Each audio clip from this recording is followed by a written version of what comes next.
بسم اللہ الرحمن الرحیم۔ محترم ناظرین، مغلیہ حکومت کا پہلا دور۔ ہندوستان میں مغلیہ حکومت کا بانی اول شہنشاہ ظہیر الدین بابر تھا، جس نے کہ نازک ترین حالات میں مبتلا ہونے کے باوجود مٹھی بھر سپاہیوں کے ذریعے اس بر صغیر میں ایک ایسی حکومت کی داغ بیل ڈالی جس کے فرمانروا صدیوں تک اس ملک پر بڑی شان اور دبدبے کے ساتھ حکومت کرتے رہے۔ ظہیر الدین بابر اپنے دور کا نہایت ہی حوصلہ مند بادشاہ ہوا ہے، جو بار بار گرا اور گر گر کر سنبھلا، جس نے سخت سے سخت مصیبتیں برداشت کی، لیکن اس کی ہمت اور استقلال میں کبھی ذرہ برابر بھی فرق نہیں آیا۔ بابر کی اولوالعزم اور اس کی حوصلہ مندی کا اس سے بڑھ کر اور کیا ثبوت ہو سکتا ہے کہ وہ فرغانہ کی ایک چھوٹی سی ریاست کے ایک معمولی سے رئیس سے ترقی کرتے کرتے ایک بہت بڑی مملکت کا بادشاہ بن گیا۔ بابر کے حالات زندگی پر اگرچہ ہم اپنی سابقہ ویڈیوز میں آپ کو بتائیں گے،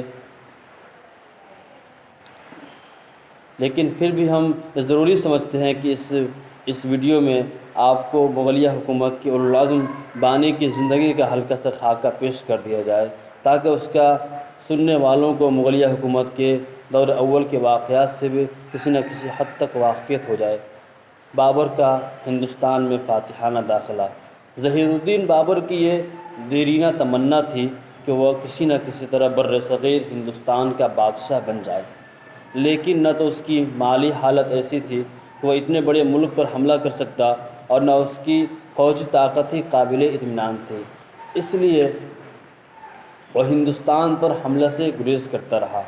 ہاں، یہ ضرور تھا کہ وہ ہندوستان میں فاتحانہ داخلہ سے قبل بار بار ہندوستان آتا رہا اور یہاں آنے کے بعد برابر زمین ہموار کرتا رہا تھا، موقع ملتے ہی وہ ہندوستان پر یورش کر دے۔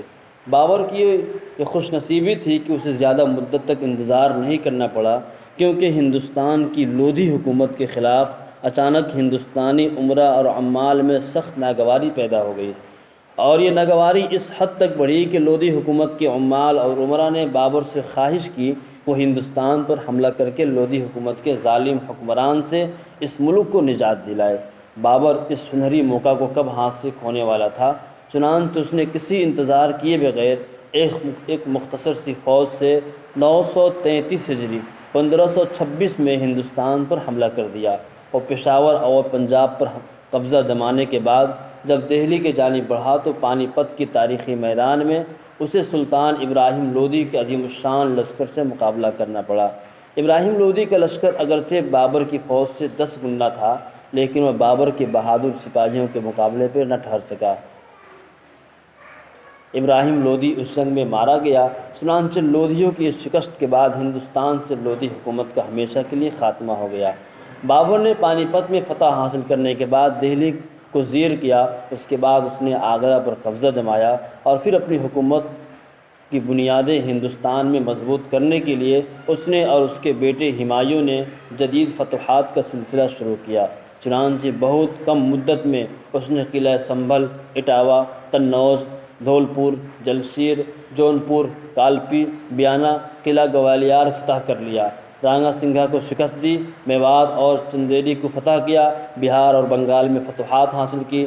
غرض کے چند سال کے اندر اندر بابر نے مغلیہ حکومت کو کافی وسعت دے دی، لیکن بابر کی عمر نے وفا نہیں کی۔ ابھی وہ مغلیہ حکومت کو پوری طرح مستحکم بھی نہ کر سکا تھا کہ 937 ہجری 530 عیسوی میں اس کا انتقال ہو گیا۔ بابر نے ہندوستان میں کل 5 سال حکومت کی، لیکن اس قلیل مدت میں وہ اپنے جانشینوں کے لیے ایک بہت بڑی سلطنت چھوڑ گیا۔ اللہ تعالیٰ سے دعا کرتے ہیں اللہ تعالیٰ ہماری بات کو کہنے سننے دے، عمل کی توفیق عطا فرمائے۔